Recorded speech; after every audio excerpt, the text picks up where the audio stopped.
Baik, Assalamualaikum warahmatullahi wabarakatuh. Waalaikumsalam Kembali warahmatullahi lagi wabarakatuh. uh, dengan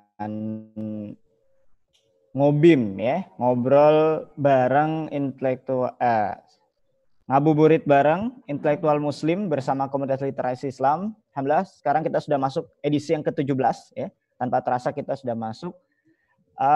Sudah hampir 2 minggu ya, 2 minggu lebih komunitas literasi Islam menayangkan ngabuburit sore ya. Jadi tetap ikuti ya, insya Allah pada sore hari ini kita akan berbincang-bincang ya. Ini spesial karena kita tidak akan membicarakan gitu ya. Mungkin yang sebelumnya kita membicarakan tentang satu bidang gitu ya. Sekarang kita lebih santai, kita bagaimana sebenarnya gitu ya, karena komunitas literasi Islam ini salah satu bergerak di bidang tulis menulis gitu ya, kita aktif menulis dan sebagainya.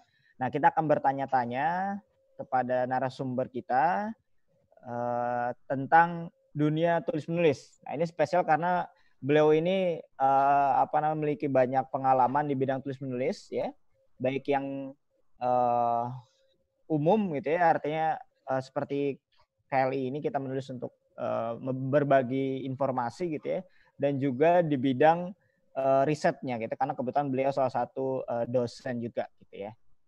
Baik, sudah bersama kita ini Dr. Khairul Anam. Assalamualaikum. Waalaikumsalam warahmatullahi wabarakatuh. Sehat Pak? Alhamdulillah sehat ya. Sekarang aktivitas masih berjalan Pak ya? Iya, alhamdulillah masih Mengajar berjalan. gitu. Mengajar masih jalan, meskipun Online berarti ya? Online semuanya. Online semua ya, iya. Ya. Ya, sudah bersama kita ini Dr. Anam ya. Jadi kalau saya baca CV-nya salah satu beliau ya, di bidang kepenulisan ini ada yang pertama untuk buku yang sudah beliau terbitkan ya, salah satunya adalah Kota Roma Menanti Anda. Nah, ini dan salah satu di bidang riset ya yang telah beliau dapatkan gitu ya, ini prestasinya itu menjadi peneliti berprestasi internasional bidang fisika medik ya. Baik, boleh tahu Tat, ini kan menarik gitu ya, prestasi Bapak di bidang riset fisika medis internasional itu kapan dan itu maksudnya di mana itu? Yang memberikan itu siapa gitu? Ya, alhamdulillah saya sebetulnya mulai riset itu sudah cukup lama ya. Saya selesai S1 itu di tahun 2001 di Fisika Undip, dan saya menyelesaikan S2 itu di Fisika UI tahun 2010 dan menyelesaikan S3 di ITB tahun 2018. Jadi semenjak tahun 2000-an sudah mulai melakukan riset. Cuma ya ketika masih S1 itu kan masih berlatih untuk riset ya. Kemudian waktu S2 itu sudah mulai riset yang agak beneran. Nah, ketika S3 itu sudah mulai memang harus menemukan finding, menemukan hal baru. Nah, alhamdulillah waktu S3 itu kebetulan saya diberikan kemudahan untuk melakukan riset. Nah, riset saya kebetulan waktu S3 itu tentang CT scan, tentang radiasi atau dosis CT scan. Alhamdulillah dari S3 itu ya saya menulis banyak paper yang terbit di jurnal internasional. Kalau paper yang saya tulis itu mungkin hampir 25-an ya selama S3. Yang terbit dan terindeks di Scopus mungkin ya 15-an beberapa gitu. Nah, alhamdulillah salah satu paper yang saya tulis di tahun 2015 tentang otomatisasi perhitungan dosis dari citra pasien. Nah, dari situ kemudian hasilnya itu saya tulis, kemudian saya publikasi, saya kirimkan ke jurnal yang boleh dikata paling bergengsi di dunia. yaitu Journal of Applied Clinical Medical Physics atau JSCMP yang diterbitkan oleh Asosiasi Fisikawan Medik Amerika atau AAPM. Ya, ini boleh dikata salah satu jurnal yang paling sulit untuk bisa ditembus, apalagi oleh ilmuwan yang di luar negara maju ya. Ya memang pada awalnya ya kita hanya dalam tanda petik kayak iseng aja. Kalau diterima ya alhamdulillah, kalau ditolak ya nggak apa-apa. Nah ketika saya kirim itu di tahun 2015, nah alhamdulillah setelah dikirim itu dinyatakan diterima. Ya mungkin itu adalah paper pertama yang ditulis oleh orang Indonesia ya. Alhamdulillah tahun 2016.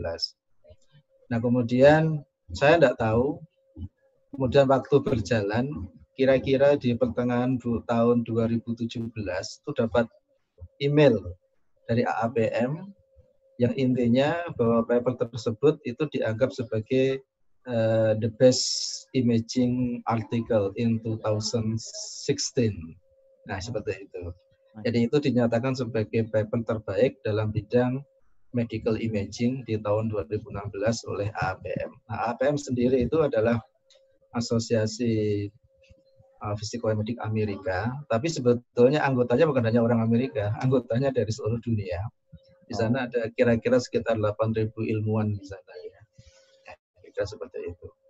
Dan alhamdulillah beberapa tahun setelahnya juga alhamdulillah diberikan anugerah, dapat beberapa award juga.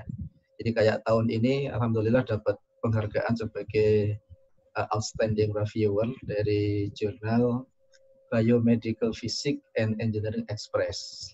Kemudian tahun lalu juga alhamdulillah dapat penghargaan dari sebagai outstanding reviewer dari jurnal Physics in Medicine and Biology. Kemudian tahun kemarin juga dapat penghargaan sebagai Young Leader dari SICOM. SICOM itu adalah Asosiasi Fisikomedik Asia Tenggara. Ya. Banyak ya, Ya, alhamdulillah. Jadi dari beberapa yang disampaikan itu selalu fisika medik. Nah itu boleh dijelaskan Pak? Maksudnya kan fisika nih. Saya kalau kebetulan saya bukan orang fisika juga, jadi nggak ngerti banget gitu ya. Kenapa fisika medik gitu Pak? Kepenulisannya gitu, maksudnya atau ininya gitu Pak? Ya sebetulnya yang namanya ilmu itu kan bercabang-cabang ya. Jadi dulu waktu saya lulus aliyah atau setara dengan SMA, itu merasa kita udah pintar fisika, udah pintar matematika gitu ya. Nah, tapi begitu kita masuk kuliah, ternyata yang kita ngerti itu sebetulnya hanya sangat dasar dan sangat fundamental. Begitu kita masuk ke kuliah, ternyata ilmu itu bercabang-cabang ya. Begitu kita masuk fisika, di sana ada beberapa cabang. Ada fisika medis, ada fisika material, ada geofisika, ada instrumentasi, ada fisika radiasi. Nah, saya dulu waktu S1 itu ngambilnya itu fisika atom dan nuklir kalau di tempat saya ya. Yang bicara tentang fisika atom dan nuklir. Nah, kemudian salah satu aplikasi dari fisika atom dan nuklir itu diaplikasikan pada dunia medis, baik untuk diagnosis ataupun untuk terapi. Nah, maka nanti di dalam fisika medis itu paling tidak ada 3 cabang utama ya. Yang pertama adalah yang dinamakan dengan fisika diagnostik atau fisika radiologi. Nah, yang kedua adalah fisika radioterapi, yaitu tentang pengobatan kanker dan lain sebagainya. Terus yang ketiga ada yang namanya nuclear medicine atau kedokteran nuklir. Nah, waktu S2 saya banyak menekuni tentang radioterapi, fisika radioterapi. Nah, kemudian waktu S3 saya lebih menekuni ke fisika radiologi, lebih spesifik. Nah, di radiologi sendiri itu ada banyak sekali alat ya. Ada CT scan, ada MRI, ada mamografi, ada fluoroskopi, ada dental panoramik, ada mamografi, ada macam-macam. Nah, saya lebih menekuni bidang CT scan. Dan alhamdulillah memang saya sebenarnya tertarik ke CT scan itu terutama ke bidang rekonstruksi citranya. Karena dulu waktu S2 itu sempat diajari tentang pemrograman oleh Pak Warsito yang penemu Oh iya ECVT iya itu iya ya. iya Ya. iya. Saya belajar MATLAB dari beliau, terus banyak mengembangkan banyak hal. Nah, saya sebetulnya tertarik ke sana ke bidang rekonstruksi itu. Nah, tapi kemudian suatu saat pada awal-awal kuliah S3, saya itu disuruh ikut seminar di Singapura oleh pembimbing saya. Nah, di sana saya dengerin presentasi dari orang-orang IAEA. Terus intinya saya dapat ide, wadah kalau begini saya mendingan aja lah mau ngambil tentang penelitian tentang dosis saja gitu. Saya dapat ide, begitu dapat ide sampai di rumah langsung saya tulis programnya. Nah, itulah awal saya fokus meneliti tentang radiasi pada CT scan. Jadi fisika medis itu sebetulnya adalah cabang dari fisika yang diterapkan pada dunia kedokteran. Dan saat ini fisika medis itu sudah masuk sebagai profesi di dunia kesehatan. Jadi di setiap rumah sakit ada salah satu profesi yang bekerja di sana yaitu fisikawan medis. Menarik ya. Jadi ternyata fisika juga masuk ke dunia kesehatan. Ya Pak, ini kan tadi udah dari banyak pengalaman nih Pak yang sudah Bapak dapatkan gitu ya dari dunia tulis menulis lah gitu ya. Tadi kan baru di bidang ya seriusnya lah gitu ya. Nah, atau di background memang sebagai seorang fisikawan gitu ya. Nah, kalau di tulis menulis buku gitu Pak. Nah, ini buku apa nih yang sudah atau Bapak tuliskan gitu ya. Tadi kan saya sebutkan baru satu Pak ya. Kota Roma Menanti Anda gitu. Nah, mungkin ada yang lain dan bisa diceritakan gitu Pak tentang tulis menulis yang di dunia salah satunya gitu. Ya, saya mulai menulis buku itu sebetulnya mulai tahun 2001 ya, tahun 2001. Nah, pada saat itu kan pas lulus kuliah gitu. Lulus kuliah, ya alhamdulillah masih berdakwah. Dan pada saat itu saya tuh mengalami boleh dikata tantangan ya, tantangan hidup yang sangat berat yang saya rasakan. Nah, sebetulnya buku itu adalah hiburan untuk diri sendiri ya. Jadi ya sebetulnya kita itu ketika nulis memberikan nasihat, itu yang pertama kali kita nasihati itu kan diri sendiri. Ya, cuma saya melihat bahwa nasihat ini sepertinya berguna juga untuk yang lain. Nah, kemudian nasihat itu saya tulis untuk nasihat yang lain juga. Tapi sebetulnya buku itu lebih saya khususkan untuk diri saya sendiri. Jadi memang hidup itu ya harus begitu. Jangan mengeluh, jangan menyalahkan keadaan. Kita harus bergerak terus. Karena apalagi kita sebagai orang yang sudah meniatkan diri untuk berjuang di jalan Allah. Jadi sebagaimana para nabi, para sahabat dulu, ya yang namanya ujian hidup apapun jenisnya itu sesuatu yang memang melekat pada perjuangan, nggak mungkin bisa kita hindari. Jadi kita nggak bisa seorang yang berjuang kemudian kita itu memposisikan diri seperti orang lain yang tidak berjuang. Wah enak ya kalau seperti mereka yang nggak bisa. Memang kita sudah mengambil jalan tersebut ya kita harus siap dengan segala konsekuensinya. Jadi sebetulnya buku itu lebih saya maksudkan untuk nasihat pada diri saya sendiri yang saat itu saya merasa mengalami ujian yang sangat berat. Berarti sebetulnya ini jadi semacam kayak pesan untuk pribadi sebenarnya ya. Walaupun ketika sudah selesai ditulis gitu ya, itu ternyata orang banyak yang menyukai gitu. Padahal awalnya hanya untuk diri kita gitu ya. Ya, justru kalau buku ditulis seperti itu malah lebih original sebetulnya. Karena dia muncul dari hati, bukan muncul dari pesanan. Terus terang saya sendiri itu kalau nulis dan tulisan itu dalam bentuk misalnya diminta itu saya malah kesulitan. Saya kan Iya, iya, iya. saya kan ya ibaratnya kan ya hampir setiap bulan kadang-kadang itu kan diminta tulisan dari suatu majalah itu ya. Nah, saya kalau nulis yang seperti itu tuh agak kesulitan karena saya harus menyesuaikan dengan permintaan itu. Beda kalau nulis dengan hati itu tanpa dibuat-buat pokoknya ngalir aja nggak terasa. Tinggal nanti di akhir diedit aja biar bahasanya lebih tertata. Hmm, oke, oke. Nah, ini salah satu ide menarik nih ya, teman-teman komunitas Islam. Menulis itu disesuaikan dengan hati ya.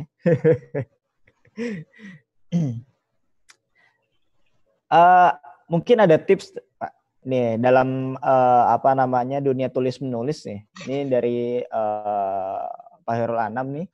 Sebenarnya untuk penulis pemula ya, artinya penulis yang baru masuk ke dunia tulis menulis gitu ya.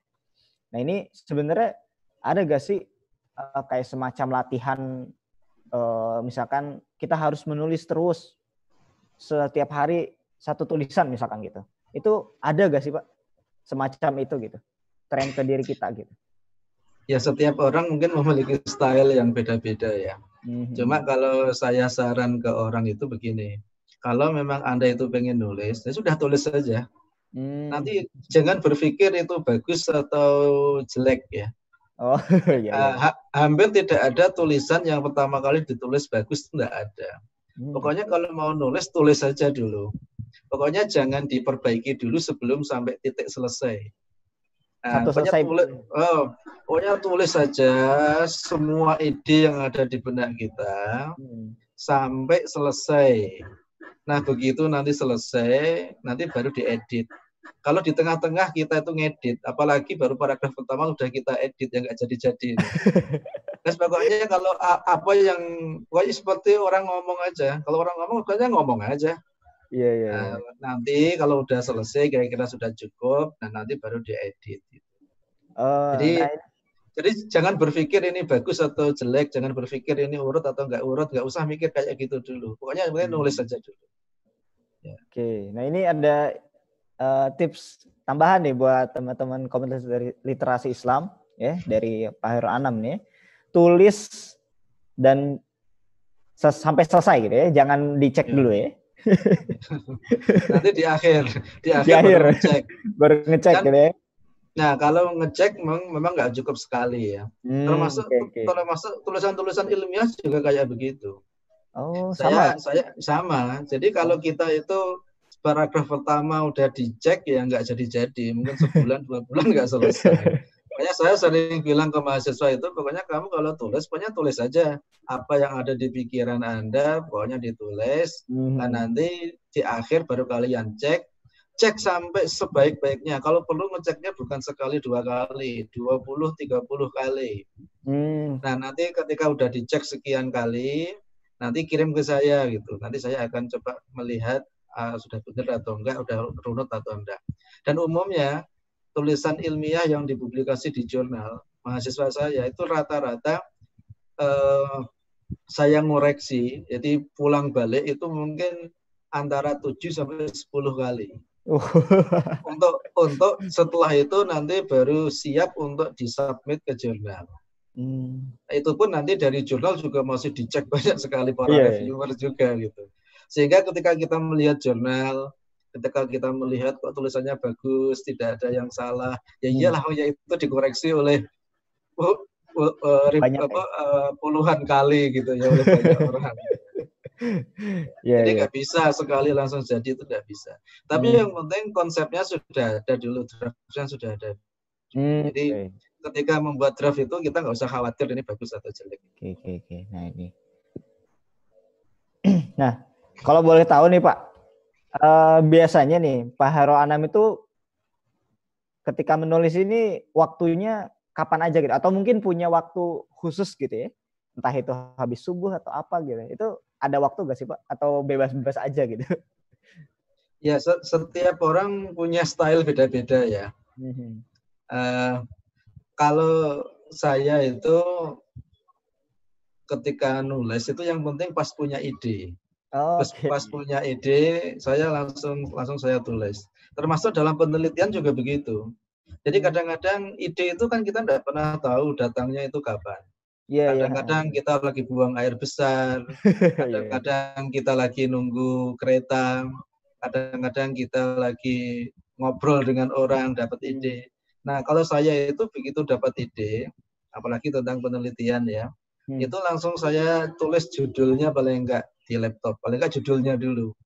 Oh, Nah, oke. kadang-kadang itu baru saya eksekusi, itu mungkin 5 tahun yang akan datang. Jadi Berarti yang sekarang saya udah banyak nih Pak kumpulannya. Iya, banyak sekali. Jadi ibaratnya yang saya teliti hari ini, itu bisa jadi adalah ide 5 tahun yang lalu gitu, baru kita Oh. eksekusi hari ini. Karena bisa jadi idenya sudah ada, tapi kita Hmm. belum bisa eksekusi karena banyak hal. Hmm. Sehingga karena alatnya mungkin belum ada, atau Iya, iya. apanya belum tersedia, sehingga kita nunggu 10 tahun yang akan datang baru bisa eksekusi.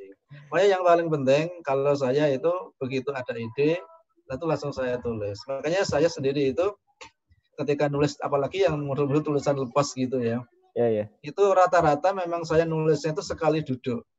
Oh, wah ini Ya, ide keren nih. sekali sekali duduk gitu, misalnya ada waktu nunggu kereta lama nggak datang-datang, itu kadang bisa satu tulisan gitu. Iya, iya. Memaksa untuk selesai satu waktu gitu ya Pak ya? Ya, Untuk yang paling penting idenya sudah tergambar di benak dulu. Yang hmm. udah tergambar di pikiran.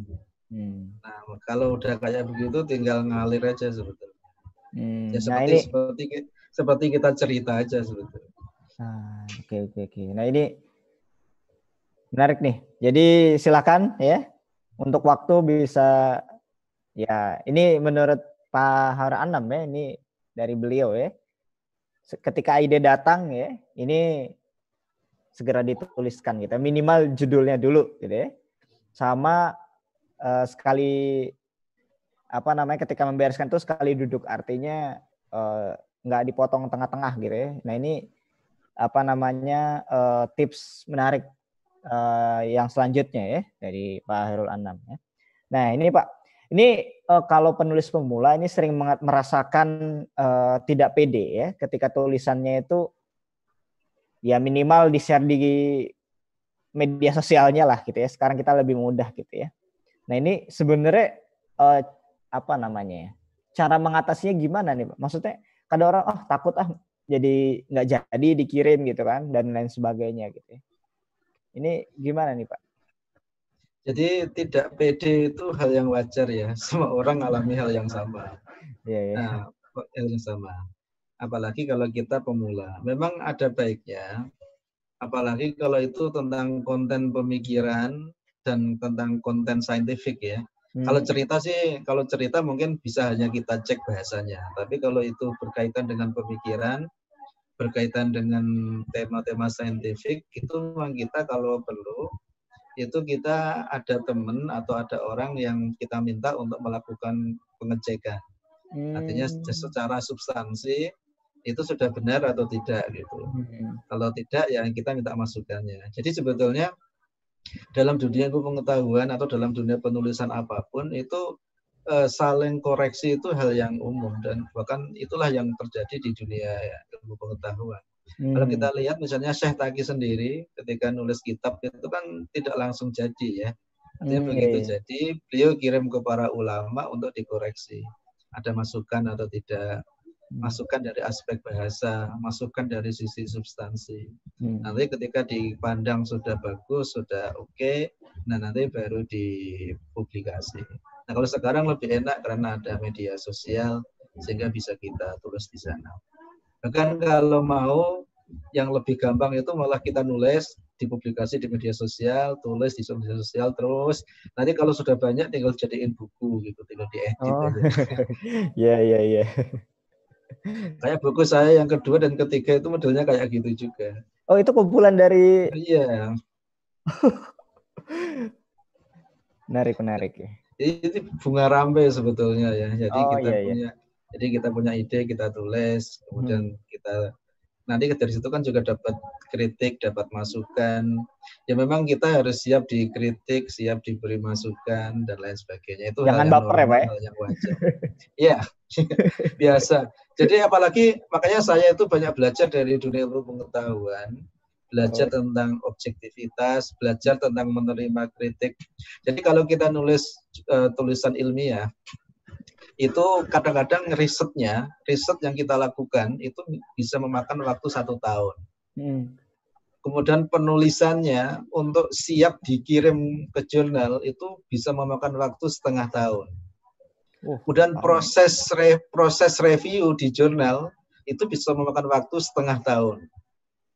Dan kadang-kadang hasilnya itu ditolak dan diberi komentar yang pedas banget gitu. Jadi kita nunggu 2 tahun hanya untuk diomel-omeli orang lain yang nggak kita kenal gitu. Ya, itu kalau kita tidak menata hati ya memang kita jadi sakit hati juga. Akhirnya kita jadi mutung ya nggak mau nerusin lagi. Nggak mau ngirim lagi. Ya. Tapi kalau saya juga belajar dari situ. Jadi dikomentarin orang itu luar biasa. Ditolak ya ketika mereka nolak kan juga ada alasannya. Alasannya apa? Kita bisa belajar. Ya di samping memang di situ ada laki juga ya, ada keberuntungan juga. Kadang-kadang ada tulisan yang menurut kita itu tidak terlalu bagus tapi beruntung. Kadang-kadang ada yang sudah sangat bagus tapi diteliti oleh orang lain ternyata di situ ada kesalahan yang menurut mereka mayor gitu sehingga di reject dan lain sebagainya. Kalau saya itu di reject udah puluhan kali jadi sudah apa namanya? Udah biasa. Berarti dari yang tadi Bapak jelaskan gitu ya, sekitar berapa 20-an Pak ya? Iya. Berarti hampir sama ya? Iya, sama. Jadi jangan diterima yang di Iya, orang kan melihatnya kan banyaknya paper luar biasa, papernya banyak. Tapi jangan dilihat permukaannya, di baliknya itu ketika orang di reject mungkin hanya 2-3 kali, mungkin saya di reject sampai 30 kali. Iya. Akhirnya kadang-kadang orang kan hanya melihat hasilnya aja, melihat prosesnya. Nah, ini Pak, kan dalam ketika kita menulis nih, kita udah punya ide, kemudian atau mungkin kita udah punya kayak gambaran umumnya lah gitu ya. Nah sebenarnya kalau misalkan kita ini di bidang sakofah lah misalkan gitu ya, ini misalkan kalau kita menulis sebenarnya ada korelasi gak Pak antara menulis dengan membaca gitu? Artinya ya mau nggak mau kita juga harus semakin memperbanyak bacaan kita gitu. Nah ini dari Pak Hairul Anam bagaimana nih? Ya pasti ya. Ya gimana kita mau nulis kalau kita nggak pernah membaca. Jadi membaca itu sesuatu yang mutlak ya. Membaca itu yang terutama yang dibaca itu ya tulisan. Nah selain tulisan yang dibaca itu ya alam. Jadi selain membaca tulisan juga membaca alam. Ya seperti kalau kita pengemban dakwah itu yang dibaca itu kan ya tentang situasi politik, situasi sosial, situasi umat itu kan dibaca. Nah, kemudian dari bacaan kita itu kita tuangkan dalam bentuk tulisan. Dan kalau kita itu betul-betul hasil dari pembacaan alam, justru tulisan kita itu genuine, alamiah. Jadi kelihatan tidak dibuat-buat. Memang tulisan itu beda-beda ya. Kalau tulisan yang modelnya ilmiah, itu kan cenderung kaku dan banyak referensi. Memang karena dia yang lebih ditekankan itu kan kepada akurasi ya. Tapi kalau tulisan dakwah itu ya macam-macam. Ada yang sifatnya menggugah pikiran orang. Ada yang sifatnya itu memahamkan orang. Nah kadang-kadang ketika kita tujuannya itu ingin memahamkan orang, itu memang kita harus berusaha untuk membuat tulisan-tulisan yang menggelitik ya. Di situ ada banyak pertanyaan, di situ ada banyak ilustrasi yang membuka pikiran orang gitu. Jadi memang setiap tulisan itu beda-beda ya. Kalau tulisan seperti Syekh Taqi itu memang dimasukkan untuk halakoh. Ya memang tulisan itu memang berat seperti itu. Karena memang itu tulisan tanzimiyah yang mau dimaksudkan dikaji di dalam halakoh. Tapi kalau tulisan-tulisan yang sifatnya lepas, nah itu mestinya tulisannya itu lebih cair gitu. Oke, oke, oke. Nah ini berarti selain kita memperbaik menulis nih, nah ini jangan sampai lupa nih kawan-kawan komunitas literasi Islam untuk selalu membaca ya. Ini membaca bisa banyak, membaca tulisan ya atau membaca fenomena sekitar ya. Terutama untuk para aktivis dakwah gitu ya. Ini perlu untuk bisa membaca juga gitu ya. Nah ini Pak, saya ingin tanya ini yang menurut saya paling penting sebenarnya. Motivasi apa gitu Pak ya? Yang buat Bapak mau untuk menulis gitu ya. Baik itu kita fokuskan di bidang berdakwah lah gitu ya. Ini sebenarnya motivasi apa sih yang membuat kita gitu ya atau Bapak sendiri apa ya? Ya mungkin kalau yang lain harus dipaksa gitu ya. Itu ya menulis gitu maksud gitu. Itu sebenarnya ada apa gitu Pak? Jadi memang setiap orang itu motivasinya kan beda-beda ya. Kalau tulisan saya yang pertama, memang niatnya saya itu menasihati diri sendiri.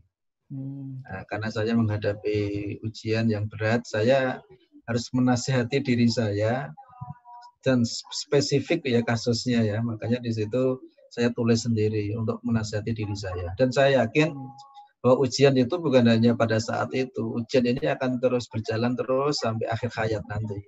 Makanya saya tulis biar kadang-kadang biar itu terus menjadi nasihat bagi saya. Maka saya sendiri kadang-kadang juga masih membaca buku itu. Oh. Dan ketika saya membaca, saya tidak memposisikan diri sebagai penulis ya.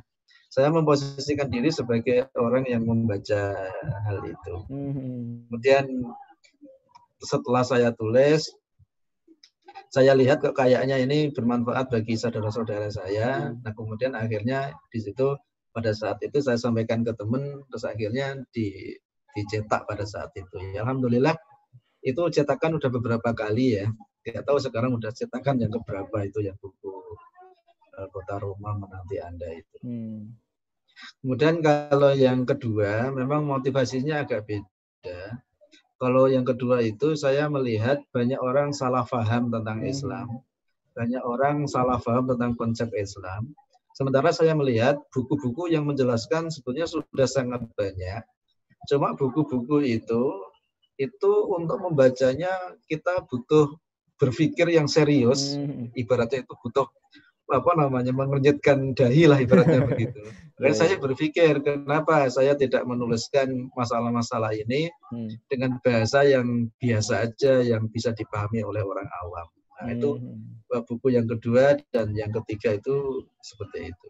Terus terang saya sebetulnya itu banyak sekali ide yang dipikiran ya, yang ingin saya realisasi, tapi memang kadang-kadang ada banyak keterbatasan sehingga belum bisa merealisasinya ya. Ya kalau penelitian, kalau awalnya sih kalau orang sekolah kan memang dituntut untuk menulis ya. Tapi memang lama-lama itu jadi hobi,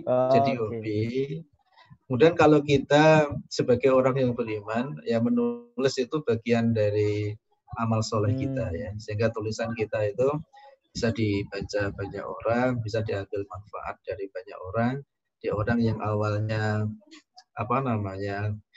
terpuruk, kehilangan motivasi, bisa termotivasi. Orang yang awalnya bingung bisa mendapatkan kejelasan. Orang yang asalnya nggak paham menjadi paham. Jadi kita berharap dari sana dapat amal soleh juga. Dan selain itu, memang menulis itu dalam tanda petik itu bisa memperpanjang umur kita ya. Kita ini ya 60-70 tahun kan udah mati ya, kemungkinan besar ya. Kan bisa kurang dari itu. Tapi dengan kita menulis, maka umur kita ini menjadi lebih panjang. Ya makanya kita misalnya kenal yang namanya Imam Syafi'i. Imam Syafi'i itu ibaratnya sudah lebih dari 1000 tahun yang lalu. Tapi kita merasa seakan-akan beliau masih ada di depan kita. Ya karena kitab-kitabnya ada di bersama kita. Misalnya Syekh Taqiyuddin sendiri, mungkin beliau kan sudah wafat tahun akhir tahun 70-an kan ya. Jadi kalau sampai sekarang kan udah berapa tahun itu? udah berapa puluh tahun. 50. Tapi seakan-akan beliau masih bersama kita. Kenapa ya? Karena tulisan-tulisan itu masih bersama kita. Itulah salah satu motivasi kenapa kita harus menulis. Tapi memang ada satu problem sedikit ya. Kalau dalam bahasa Indonesia, memang bahasa Indonesia itu kan ya boleh dikata berubah-ubah ya, nggak kurang stabil ya. Memang kalau bisa, selain menulis dalam bahasa Indonesia itu menulis dalam bahasa yang lain, misalnya dalam bahasa Arab atau dalam bahasa Inggris. Karena kalau bahasa Arab atau bahasa Inggris itu 1000 tahun itu masih belum berubah. Jadi kita baca tulisannya Imam Ghazali, kita baca tulisannya Imam Syafi'i yang 1000 tahun yang lalu, itu seperti ditulis kemarin. Jadi rasa bahasanya itu masih sama. Ya, beda kalau dalam bahasa Indonesia misalnya, buku-buku yang ditulis di tahun 20-an, kita baca di zaman sekarang rasanya udah sulit sekali. Iya. Oke. Nah, ini menarik nih.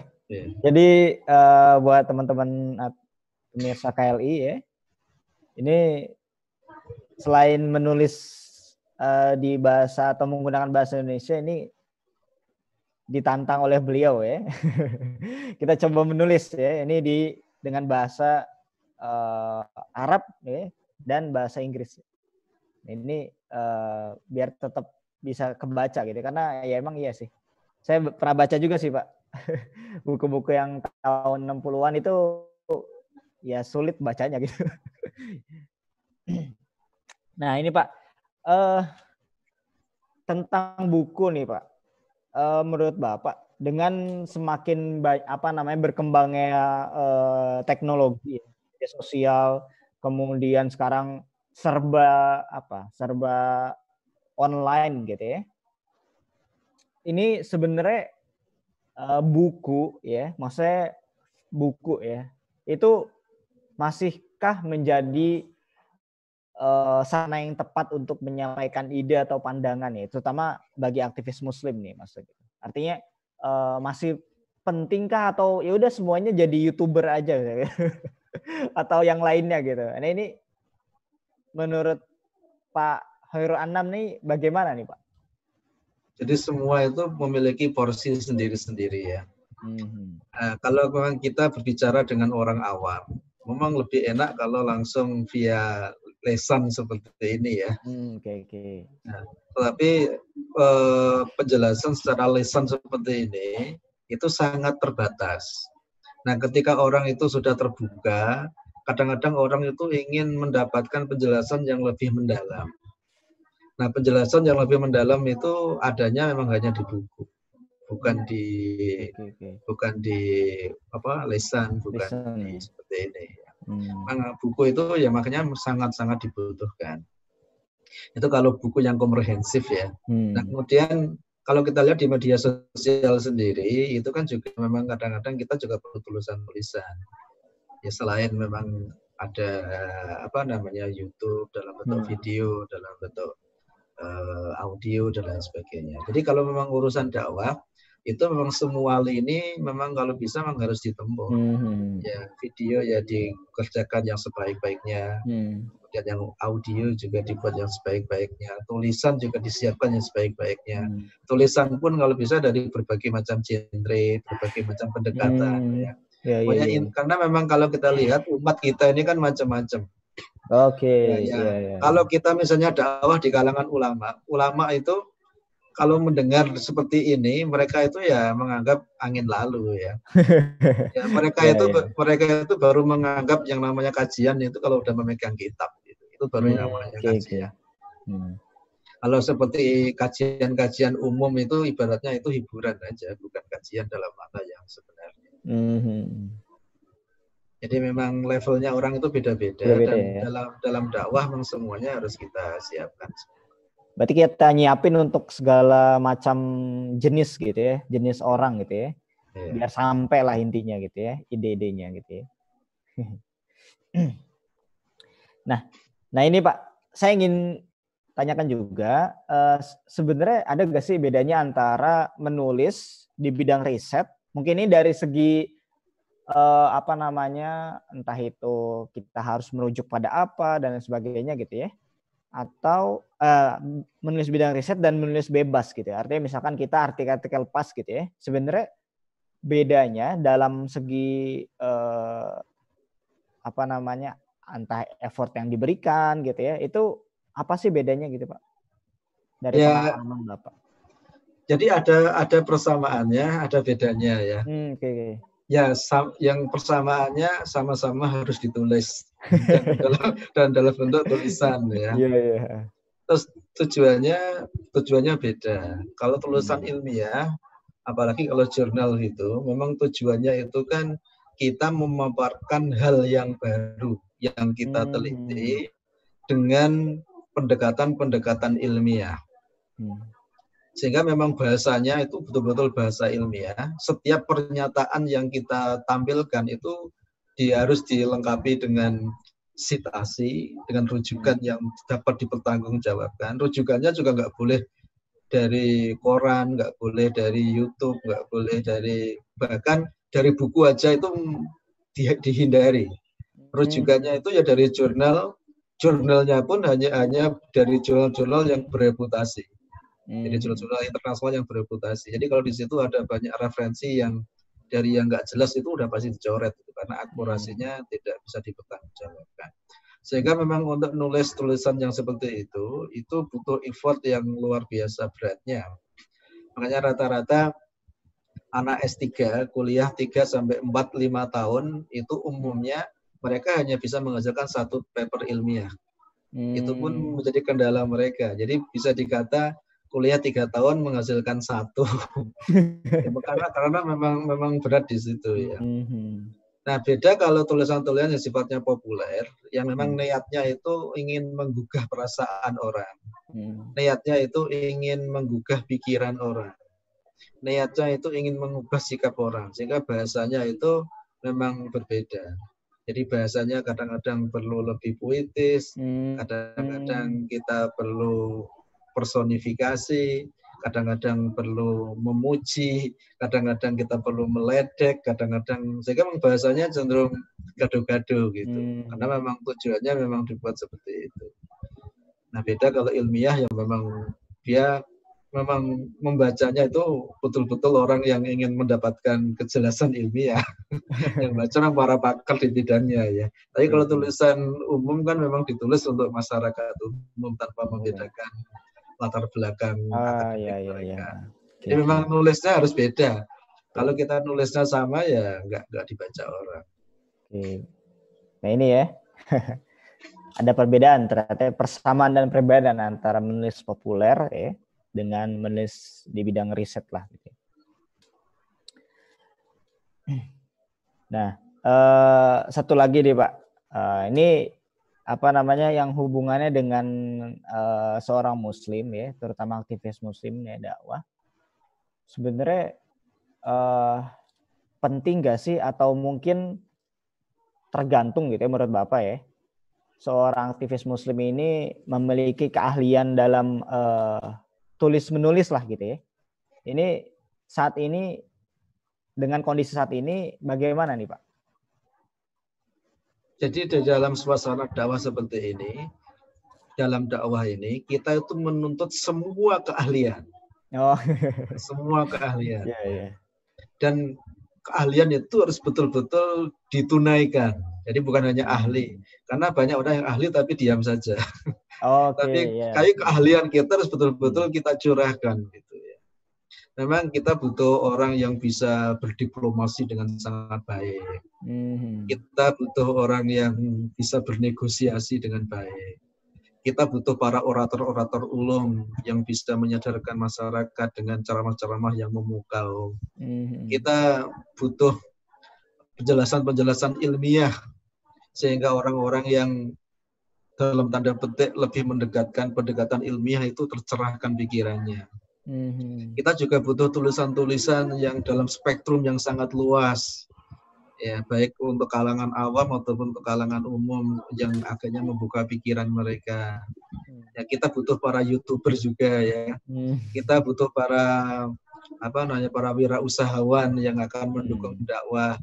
Ya, kita juga butuh para pokoknya semua itu kita butuh semuanya di dalam dakwah ini.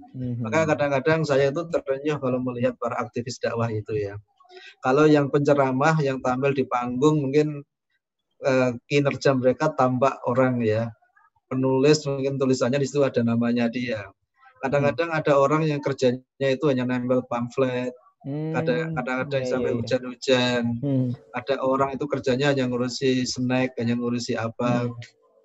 Ada orang-orang yang hanya nyiapin mikrofon.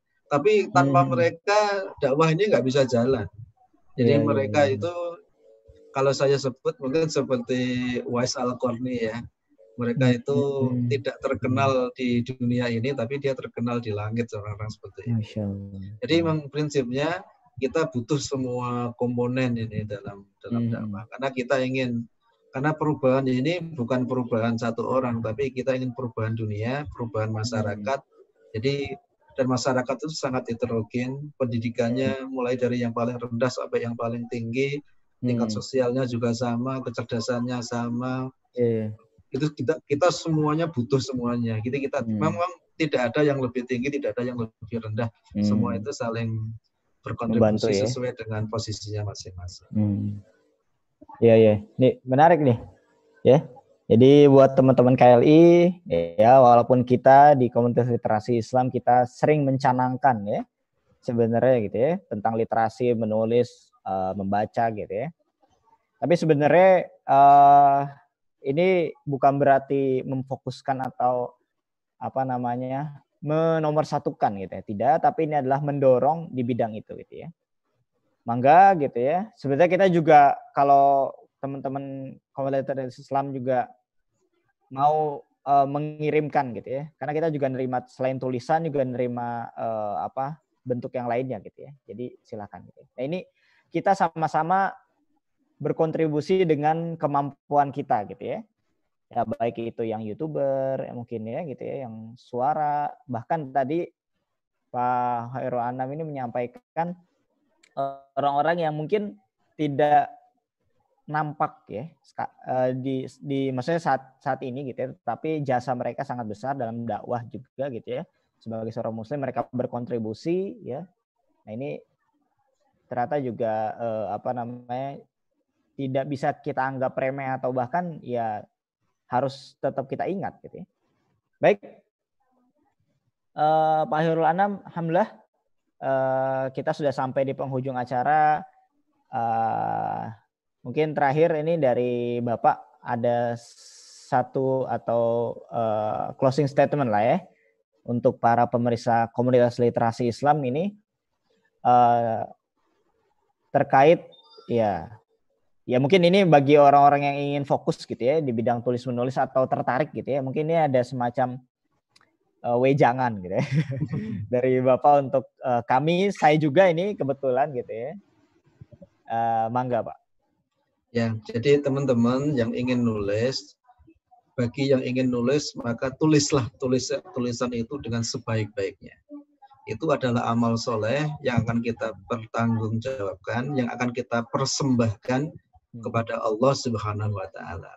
Jadi kita harus menyadari ketika kita menulis, tulisan itu bukan hanya kita persembahkan kepada umat, tapi tulisan itu kita persembahkan kepada Allah Subhanahu wa Ta'ala. Sehingga nanti di akhirat kita bisa bilang kepada Allah, ya Allah, inilah tulisan terbaik yang aku persembahkan kepadamu. Itu yang harus kita lakukan. Dan kalau niat kita itu seperti itu, insya Allah kita akan dimudahkan dalam menulis. Dan insya Allah tulisan kita juga akan memberikan makna dan akan menggerakkan hati. Karena ibaratnya sesuatu yang diucapkan hanya dengan lisan, dia hanya akan didengar dengan telinga. Tapi kalau sesuatu yang diucapkan yang berasal dari hati, itu akan ditangkap juga oleh hati. Dia akan beresonansi di dalam hati.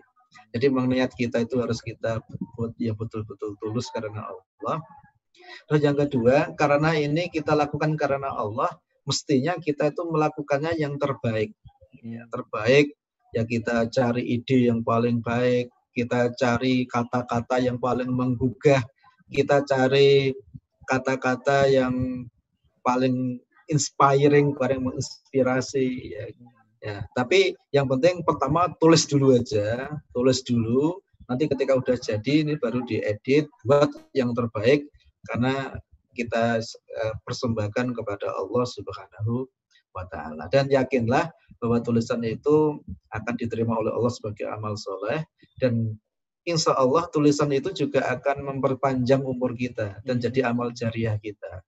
Insya Allah ketika tulisan itu memang tulisan yang berasal dari hati, yang bermanfaat bagi umat, bisa jadi 100 tahun yang akan datang, 200 tahun yang akan datang, mungkin nama kita masih akan didoakan orang ya ketika dia itu membaca tulisan-tulisan kita itu. Baik, alhamdulillah teman-teman KLI untuk ngabuburit sore ya bersama Intelektual Muslim edisi ke-17 ya hari ini kita cukupkan. Tetap sehat, tetap di rumah ya. Ya di tengah pandemi corona ini kita tetap harus saling membantu. Salah satunya adalah dengan tetap di rumah ya, yang bisa work from home, yang harus memaksakan ya. Maksudnya memang terpaksa bekerja di luar karena memang tidak bisa memungkinkan bekerja di rumah atau beraktivitas di rumah, tetap jaga keselamatannya ya, menggunakan masker, cuci tangan secara teratur dan sebagainya ya. Baik, untuk agenda sore ini kita cukupkan ya. Sampai jumpa kembali dengan ngabuburit sore bareng Intelektual Muslim esok hari ya di jam yang sama. Kita akan banyak membahas materi-materi yang inspiratif dan menarik ya. Terima kasih juga untuk saat ini kepada Pak Dr. Khairul Anam yang sudah bisa saling berbagi ya. Semoga tetap selalu Pak Khairul Anam bersama keluarga juga, dan kita semua dapat mendapatkan barokah dari bulan suci Ramadan. Baik, saya cukupkan untuk ngabuburit sore ya bareng Intelektual Muslim edisi ke-17. Saya tutup. Assalamualaikum warahmatullahi wabarakatuh. Waalaikumsalam warahmatullahi wabarakatuh.